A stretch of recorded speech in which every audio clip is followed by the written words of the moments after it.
Thank you. Thank you very much, Jim Lair. Our last speaker this evening is Leigh Middleditch. Our Founders Award tonight is the first of its kind. To present the award, I'm pleased to introduce a gentleman many of you already know very well. Leigh Middleditch serves as of counsel in the Charlottesville office of McGuire Woods and as vice president of McGuire Woods Consulting. Leigh has previously served on the UVA Board of Visitors during quieter times and as legal advisor to the University of Virginia and a co-founder of the Sorensen Institute for Political Leadership. He's also taught at the Law and Darden Graduate Business Schools at UVA and co-authored Virginia Civil Procedure. Leigh has served as chair of state boards and national boards, as a trustee of the Thomas Jefferson Memorial Foundation, and president of the University of Virginia Law Association and Alumni Board of Managers. He currently is on the board of the Montpelier Foundation, the UVA White Burkett Miller Council and Foundation for the Study of the Presidency, and is a trustee of the Claude Moore Charitable Foundation. Although not a Marine, he knows Marines, as Leigh served on active duty with the U.S. Navy from 1951 to 1954 and retired as captain of the U.S. Naval Reserves. Please welcome Sorensen co-founder Leigh Middleditch.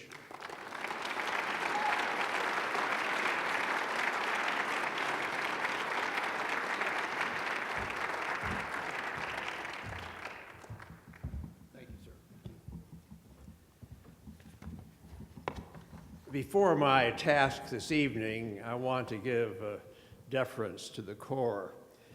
And I want to tell a story that I told in the reception. I was in the Naval Reserve and I was at Newport, Rhode Island in the 1970s. And I had my uniform on and my badge that identified me from Charlottesville. And I was sitting across the table from a regular Marine officer, and he kept staring at my badge. And he finally said, do you have anything to do with the University of Virginia? And I said, yes, I'm a part-time teacher there, but I'm really just a local lawyer. And he said, have you ever met Chuck Robb? And I said, everybody in Charlottesville knows that Chuck Robb is just coming to the law school, but I've not met him. And the Marine, who was a lieutenant colonel, turned to me and he said, Chuck Robb was the finest Marine that served under me in Vietnam. And I've never forgotten that. I owe you a great debt.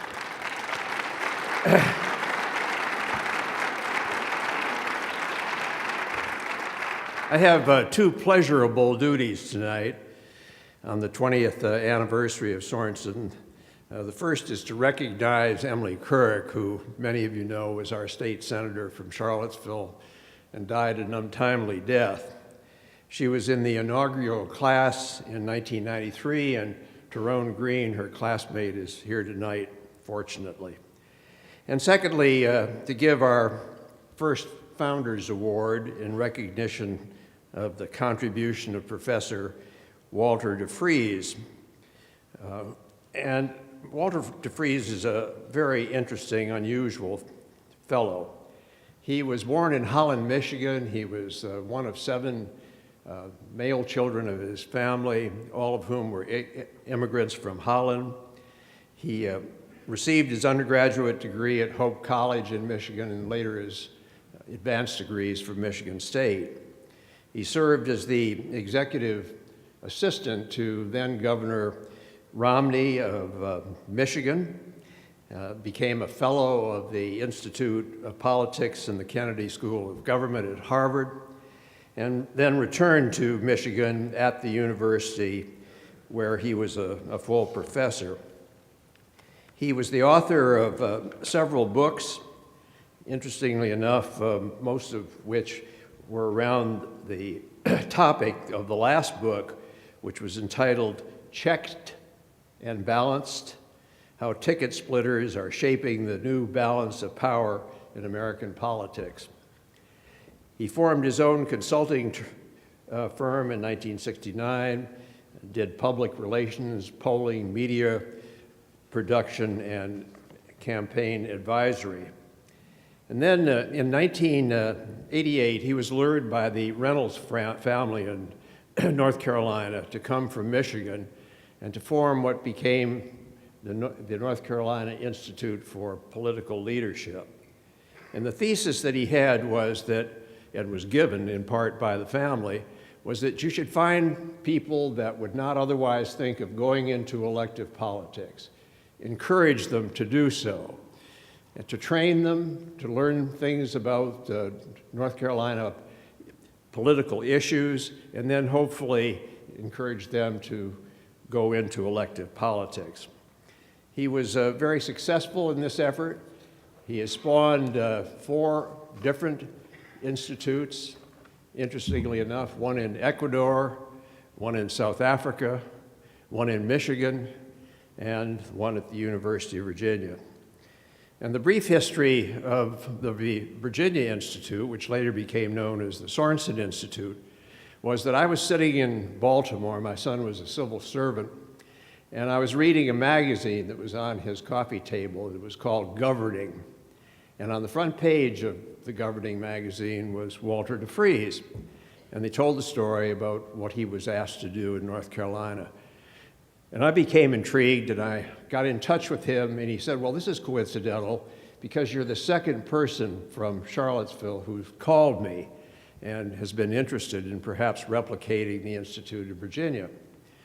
So I found out the name of the individual. His name was Michael Bills. I'd never heard of Michael. Made a date to meet him for lunch, and I thought somebody my age, who was probably then in the 60s, would walk in the door, and here this young man who looked like a Californian came in with a wide open shirt and a gold necklace around his neck. And he was a graduate of the University of Virginia, had made his fortune in New York, working for a man by the name of Mr. Robertson, and had retired to Charlottesville. And he was very interested in doing the same thing that they had done in North Carolina. So we put our heads together, and through a great deal of sweat equity and a certain amount of luck, we were able to convince John Castine to permit us to take a shot at it. And I was convinced that the University of Virginia was going to turn us down because they didn't want to have an organization there, as it was described earlier, who might be spawning candidates who would run against some of our prime politicians who were interested in the University of Virginia in the General Assembly. And then I thought, well, when we were turned down to the university, we'd go to George Mason. They were more entrepreneurial than perhaps they had in Charlottesville. And if we were turned down there, we'd take another shot at it and try to do the same thing that Mr. Devries had done in North Carolina, a freestanding institute. But John Castine, to his credit, said, if you can raise the money, I'll take it before the Board of Visitors, and if we receive their blessing, you can have an opportunity to do it. The greatest thing that we did was hire Bill Wood from the Norfolk newspaper, and we were able to raise the funds and to put the class together, the first being in 1993. And I was an erstwhile duck hunter, and I was sitting in the blind in the Chesapeake Bay with Fred Scott during the course of this effort. And the ducks weren't flying, as they generally don't where we hunted. And he turned to me after I'd given him this pitch and said, Lee, you're out of your cotton picking mind. It'll never work. It won't be successful. Why should I even think of being supportive? Fortunately, it has worked, and he's been one of our principal supporters, and we're in great debt for him. I'm sorry that Walter Devries couldn't be here tonight. He has illness. I believe his son is here, perhaps? Executive Director, and I would hope that he would come forward and we could present the first Founders Award to him and indicate how much in his debt we are. Please.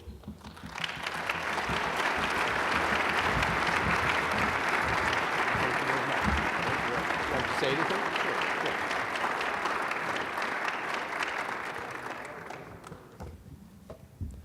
I am not Walt Devries. He is my mentor and one of my heroes, and if I had a vote, I would be sitting in my chair over there listening to him. He was unable to make it today. He did call me on the way up here. I drove from Durham, North Carolina, and he called me on the way up here to tell me the story of Emily Kurrick and how well she did on her television interview in the first class, which at the time was the Virginia Institute of Political Leadership. He, in a room full of public servants who I'm honored to be here, he is the greatest public servant I've ever met. He spawned not only the Institute in Virginia, the one in North Carolina, where he currently sits on our board, the one in Michigan, South Africa, Ecuador, and we just launched the Massachusetts Institute of Political Leadership. He is responsible for more public servants in our country than I would put against anybody. And I'm honored to call him on my board, I'm honored to call him my mentor, and I'm honored to call him my friend. He asked me to tell this story about Emily Kirk. He also asked me to tell you a joke. We've heard some good ones tonight. I don't have a good one, but I will tell you that he would say, if he were here, that of course you're honoring him, because if you live long enough, you will be honored by some foundation or some organization at some point. And at the great age of 85, I believe now, he is the best public servant I've ever met. So in a room full of public servants, I thank you for your service. I thank you for the ability to accept this award on his behalf. And I thank you for everything that you're doing at Sorensen. Thanks.